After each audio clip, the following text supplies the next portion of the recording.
mencekam.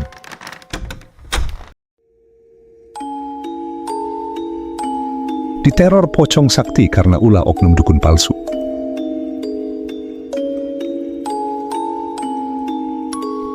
Latar belakang waktu cerita ini berada di sekitaran tahun 1994. Narasumber kita kali ini bernama Pak Anto, tentu ini hanya nama samaran. Di era tahun 1994, Pak Anto masih duduk di bangku sekolah SMA. Sesuai permintaan narasumber, nama tempat kejadian meminta untuk dirahasiakan. Beliau hanya bilang kalau kejadian ini ada di Tanah Jawa. Pak Anto sengaja ingin menceritakan kisah nyata ini biar bisa diambil hikmahnya untuk kita semua. Pada waktu itu, Pak Anto mempunyai teman akrab yang sama-sama duduk di bangku SMA dan satu kelas. Kita sebut saja nama teman Pak Anto ini bernama Pak Sabto. Tentu ini hanya nama samaran. Pada waktu itu, Pak Sabto naksir berat dengan teman wanita satu sekolahan. Kita sebut saja nama wanita ini sebagai Mbak Mawar. Tentu ini hanya nama samaran. Sebagai gambaran, Mbak Mawar ini sosok wanita yang cantik dan pintar, mempunyai watak yang agak kasar. Kalau berbicara, sering kasar dan ketus, apalagi dengan laki-laki yang tidak beliau sukai. Singkat cerita, Mas Sabto ini dengan nekat dan tanpa perhitungan mengungkapkan perasaan cintanya ke Mbak Mawar. Tapi bisa dibilang, harapan Mas Sabto ini jauh panggang dari api. Di saat itu, Mbak Mawar menolak dengan sangat kasar dan keras. Ini membuat Mas Sabto sangat malu dan sakit hati karena hampir semua teman sekelasnya tahu kejadian ini. Ini membuat Mas Sabto sangat malu dan dendam kepada Mbak Mawar. Mas Sabto terlihat sangat depresi dan curhat kepada Mas Anto. Beliau bilang ingin mencari dukun pelet yang ampuh untuk menaklukkan hati Mbak Mawar. Melihat ini, Mas Anto mencoba menasihati agar jangan meminta bantuan ke dukun karena bisa berakibat tidak baik. Akan tetapi, Mas Sabto sudah bertekad bulat dan bersikeras untuk pergi ke dukun pengasihan atau dukun pelet. Singkat cerita, Mas Sabto sudah mendapatkan info tentang dukun pelet, entah dapat info dari mana. Karena saat ditanya Mas Anto, beliau tidak mau menceritakan secara detail. Beliau hanya meminta Mas Anto untuk mengantarkan ke oknum dukun tersebut. Singkat cerita, Mas Anto dan Mas Sabto melakukan perjalanan ke rumah dukun tersebut.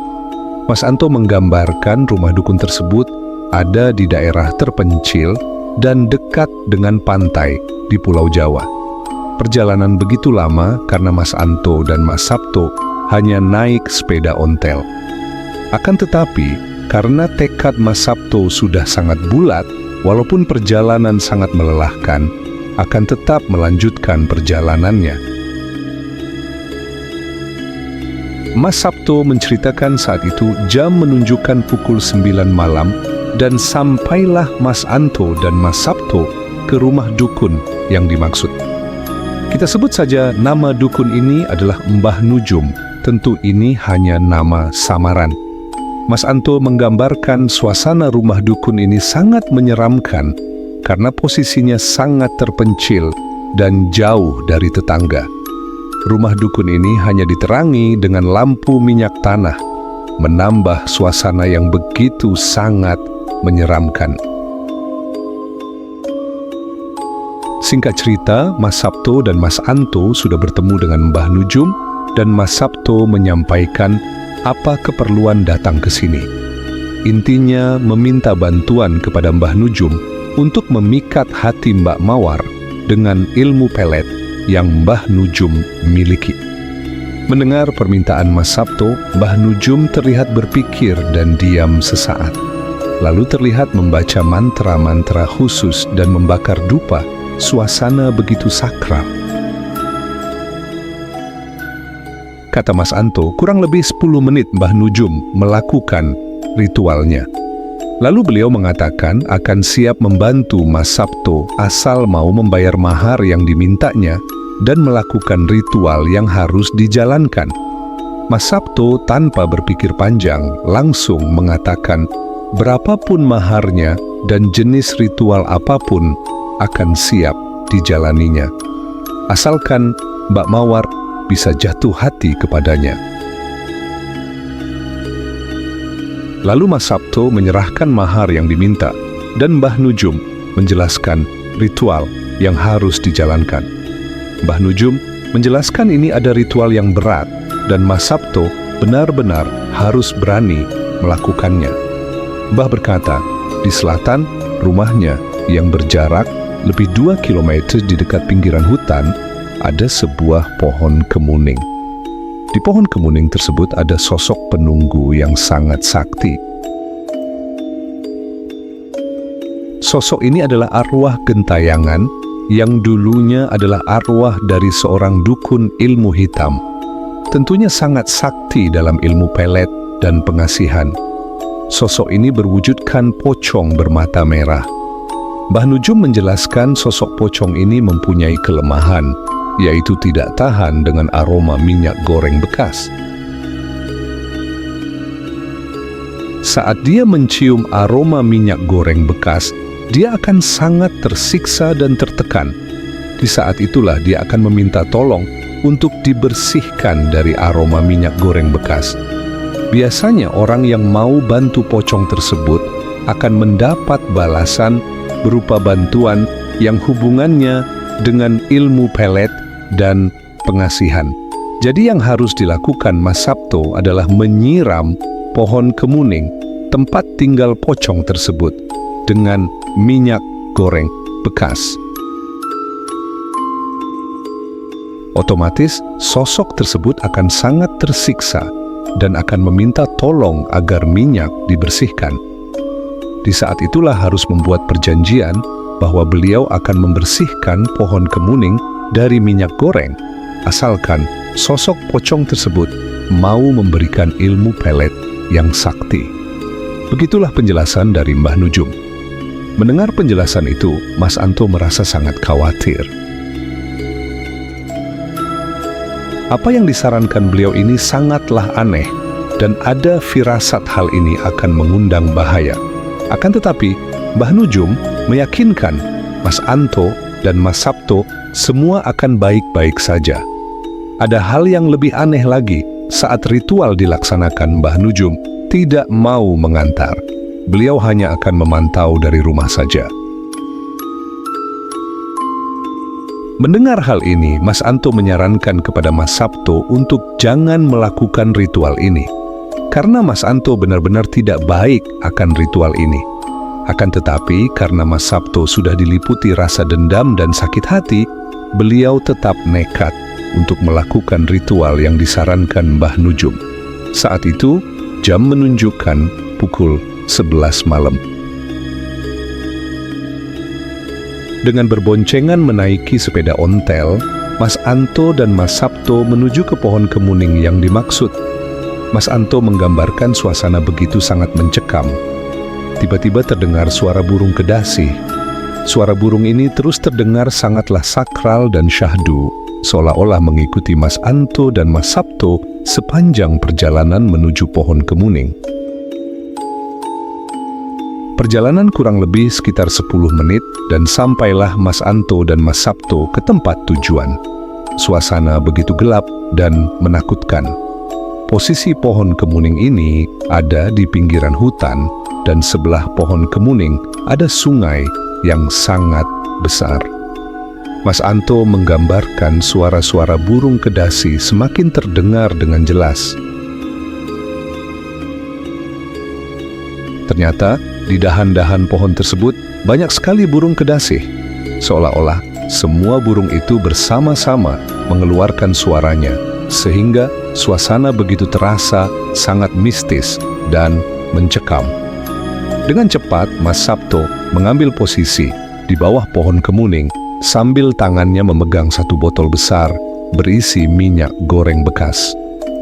Sesuai arahan dari Mbah Nujum, Mas Sabto berkata dengan lantang, "Hai pocong gentayangan, kau harus bantu aku buat memikat gadis yang aku suka." Setelah berkata seperti itu, Mas Sabto segera menyirami pohon kemuning dengan minyak goreng bekas. Saat minyak sudah ditumpahkan di pohon, tiba-tiba terdengar teriakan yang sangat keras, menggambarkan ekspresi yang sangat marah, disertai dengan suara gemuruh kepakan sayap burung yang tiba-tiba terdengar secara bersamaan. Lalu, tiba-tiba muncullah sosok pocong yang sangat besar. Sorot matanya berwarna merah menyala, nampaklah di sini pocong ini sangatlah murka. Pocong ini langsung meludah secara bertubi-tubi ke arah Mas Sabto. Melihat fenomena ini, Mas Sabto dan Mas Anto langsung ciut nyalinya. Mereka segera kabur dengan menaiki sepeda ontel. Mas Sabto yang mengendarai sepeda dan mengayuh dengan sangat cepat. Di belakangnya ada Mas Anto yang membonceng. Tiba-tiba ada hal aneh, kata Mas Anto. Sekuat dan secepat apapun Mas Sabto mengayuh sepeda, akan tetapi sepeda itu seakan tidak bergerak dari tempatnya. Saat ditoleh ke belakang, ternyata bagian belakang sepeda tersebut diangkat oleh sosok pocong tersebut, yang menyebabkan ban belakang tidak menyentuh tanah. Melihat hal ini, Mas Sabto dan Mas Anto langsung berlari meninggalkan sepedanya. Mereka berdua berlari sangat kencang dan berusaha secepat mungkin pergi dari tempat tersebut. Ada hal yang aneh, kata Mas Anto, secepat apapun mereka berusaha berlari, akan tetapi badan tidak bisa bergerak maju, hanya berlari di tempat saja. Sosok pocong tersebut terus bertubi-tubi meludah ke arah Mas Anto dan Mas Sabto. Suasana begitu sangat menakutkan. Mereka berdua terus berlari di tempat tanpa bisa bergerak maju sama sekali. Di saat suasana sangat genting dan bahaya tersebut, tiba-tiba secara spontan Mas Sabto berteriak, "Aku hanya disuruh Mbah Nujum, kalau marah jangan sama aku." Di saat Mas Sabto berkata seperti itu, tiba-tiba pocong tersebut menghilang. Segera Mas Sabto dan Mas Anto mengambil sepedanya dengan sangat cepat. Mereka berdua mengendarai sepedanya menuju ke rumah Mbah Nujum. Perasaan takut dan jengkel bercampur aduk. Mereka ingin membuat perhitungan karena merasa sudah ditipu mentah-mentah. Singkat cerita, mereka sudah sampai di rumah Mbah Nujum. Ada yang aneh lagi, kata Mas Anto, di halaman rumah beliau banyak sekali penampakan pocong. Terdengar Mbah Nujum berteriak histeris sangat ketakutan. Terlihat sosok pocong bermata merah sedang mencekik Mbah Nujum. Melihat hal ini, Mas Anto dan Mas Sabto segera pergi dan mengayuh sepeda ontelnya dengan sangat cepat meninggalkan rumah Mbah Nujum. Kata Mas Anto, beliau berpesan agar berhati-hati dalam memilih dukun atau praktisi supranatural. Memang masih banyak praktisi yang benar-benar sakti dan berhati baik dan bisa membantu satu sama lain. Akan tetapi, memang masih ada saja oknum dukun yang sebenarnya tidak memiliki kemampuan apapun, akan tetapi mengaku bisa dalam hal ilmu supranatural. Dan kisah ini pun berakhir.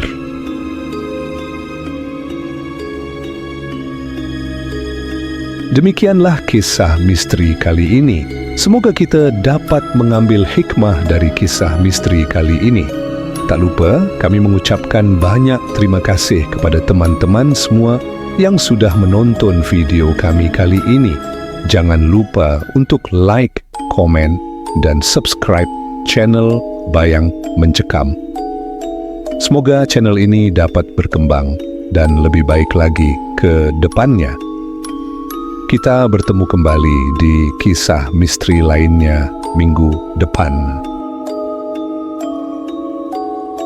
Dari saya cukupkan sekian. Wabillahi taufiq wal hidayah. Wassalamualaikum warahmatullahi wabarakatuh.